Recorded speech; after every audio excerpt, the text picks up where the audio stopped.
Hello students, this is Namrata Golyan and in today's class we will proceed the topic cost.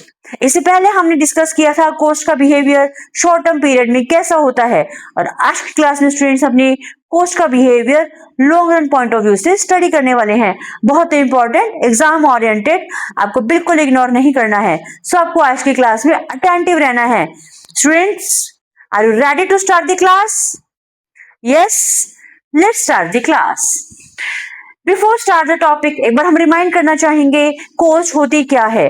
Coast refers to the monetary payments, monetary expenditure to procure, to purchase, to hire factors of production to produce a commodity is termed as cost. बहुत ही familiar word, बहुत ही simple सा meaning है और जो economics के अंदर जो कोस्ट चैप्टर है वो हम प्रोड्यूसर पॉइंट ऑफ व्यू से स्टडी करते हैं।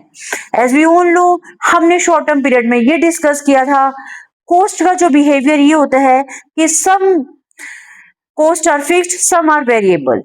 कुछ fixed factors of production fix रहते हैं, कुछ फैक्टर ऑफ प्रोडक्शन वेरीज होते हैं with production, with output.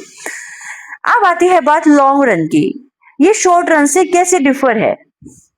Imagine students, आपके पास लॉन्ग टर्म पीरियड है, यू हैव सफिशिएंट टाइम, आप शॉर्ट टर्म में अपनी परफॉर्मेंस ऑब्जर्व कर सकते हो। आप ये देख सकते हो कि कौन सा मेरे लिए बेटर ऑप्शन रहा पहले 1 साल में, 2 साल में, ईयरली परफॉर्मेंस मेजर करके एंड बेस्ट प्लांट सिलेक्शन आप कर सकते हो। उसके अकॉर्डिंग आप लॉन्ग रन में अपने बिजनेस को ऑपरेट कर सकते हो।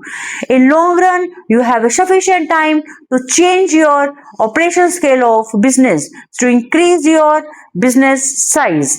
सो यहाँ पे क्या होता है, ये अज्यूम किया जाता है कि all factor of production are variable. Short run period और लॉन्ग रन में सबसे बड़ा डिफरेंस है, in short run some factors are fixed, some are variable, and in long run all factors of production as assumed it is variable. All factors of production are variable. In long run firm can change its scale of operation, can change its business size. Any doubt? आगे बढ़े। अब हम बात करते हैं long run में जब हम कोस्ट कर्व्स को स्टडी करते हैं तो इसके 2 इंपॉर्टेंट कोस्ट कर्व्स हैं, long run average cost and long run marginal cost. Long run average cost क्या होती है?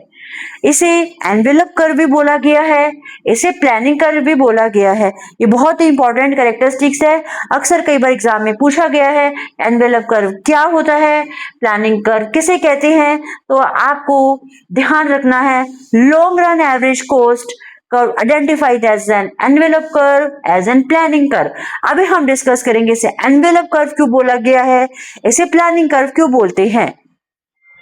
सबसे पहले हम एक बार LAC कर्व का नेचर जानते हैं, हाउ इट वर्क्स। सबसे पहले जब आप इंक्रीजिंग रिटर्न्स ऑफ स्केल पे ऑपरेट कर रहे होते हो तो इनिशियली AC डिक्रीज होगी, then it will reach at minimum point. उसके बाद जब आप डिक्रीजिंग रिटर्न्स टू स्केल पे ऑपरेट करोगे तो आपकी कॉस्ट राइज होने लग जाएगी। As we have discussed in earlier classes, output and cost का इनवर्स रिलेशन है। जब आउटपुट इंक्रीज होता है कॉस्ट डिक्लाइन होती है, जब आउटपुट डिक्लाइन होना स्टार्ट हो जाएगा तो कॉस्ट इंक्रीज होनी स्टार्ट हो जाएगी। ये एफिशिएंसी से रिलेटेड है। Any doubt? Initially long run average cost will decrease. After reaching a minimum point, the average cost starts increasing. एक बार तो average cost decrease होती है due to economies of scale, उसके बाद minimum level पे पहुंच जाती है, then due to diseconomies of scale, LAC starts rising. अब हम बात करते हैं why it is called envelope curve, why it is called planning curve.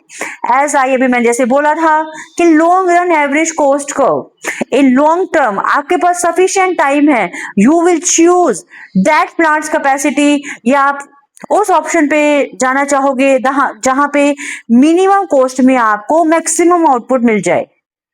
You will choose, obvious है, श्योरली यू विल चूज, आप वही ऑप्शन चूज करोगे जहां पे कॉस्ट तो मिनिमम है और आउटपुट मैक्सिमम है। देखिए सपोज एग्जांपल स्टूडेंट्स, अपन 3 एवरेज कॉस्ट कर्व्स का एग्जांपल ले रहे हैं, SAC1, SAC2, SAC3। इन शॉर्ट रन पहले साल में SAC1 ऑप्शन पे वर्क किया, सेकेंड ईयर में SAC2 पे, थर्ड में SAC3 में। तीनों एसएसी कर्व के मिनिमम पॉइंट्स के टेंजेंट मिला के एलएसी कर्व बनाया गया है। तो इसीलिए ही बोला गया है कि under long run firm have option to operate in a minimum best possible minimum alternative cost। देखिए टेंजेंट पॉइंट से जो कर्व बना है वो एलएसी है, इसीलिए ही इसे एनवेलप बोला गया है। ये short run average cost curves के लिए एक एनवेलप का ही वर्क कर रही है एलएसी कर्व। देखिए स्टूडेंट्स, एनी डाउट? और इसे प्लानिंग कर्व इसलिए बोला गया है because you can plan your output according to the best selection of best SSC option. जो आपको बेस्ट ऑप्शन लग रहा है, आपको लग रहा है कि नहीं it is better to choose SSC at minimum best possible cost, तो आप चूज कर सकते हो। सो इसे एलएसी को प्लानिंग कर्व भी बोला गया है। इसकी बहुत ही इंपॉर्टेंट कैरेक्टरिस्टिक्स है, ये आप बिल्कुल इग्नोर नहीं कर सकते, आपको बिल्कुल लर्न करनी है, समझना भी है और लर्न भी करना है। खाली लर्न मत करना ताकि आप इसको समझ ही ना पाओ और एग्जाम में आप कंफ्यूज हो जाओ, क्योंकि असर्शन रीजन में कई बार इसके साथ लॉजिक पूछे जाते हैं और स्टूडेंट्स को पता तो होता है बट वो आधा अधूरा ज्ञान होता है ना, तो वो आंसर रॉन्ग हो जाता है। कुछ इकोनॉमिस्ट ने एलएसी कर्व को सोसर शेप्ड कर्व बोला है। यहाँ पे तो अपने देख रहे हैं यू शेप्ड है।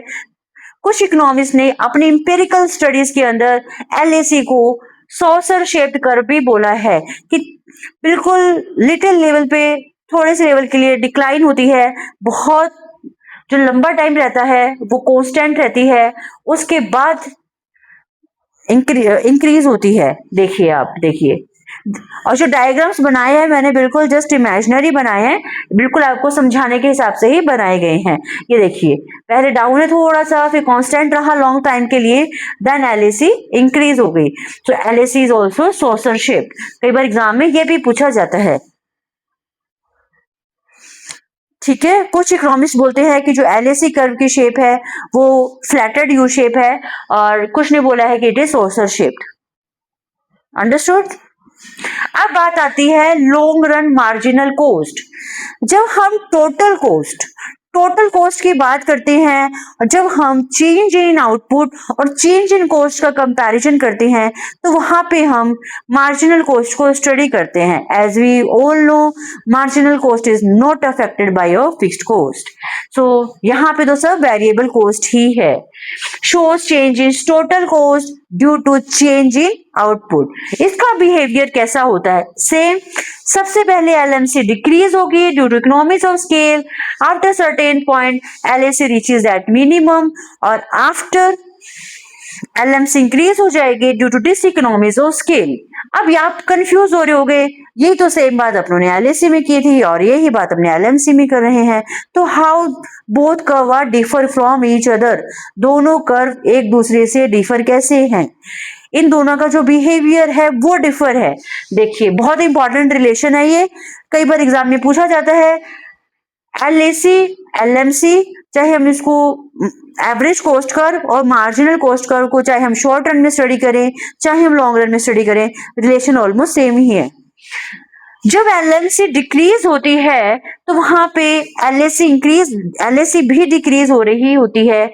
जब एलएमसी ग्रेटर देन एलएसी है, अपने टेबुलर प्रेजेंटेशन जब करते हैं तो it means LAC is increasing, and LMC equals to LAC किस पॉइंट पे होता है?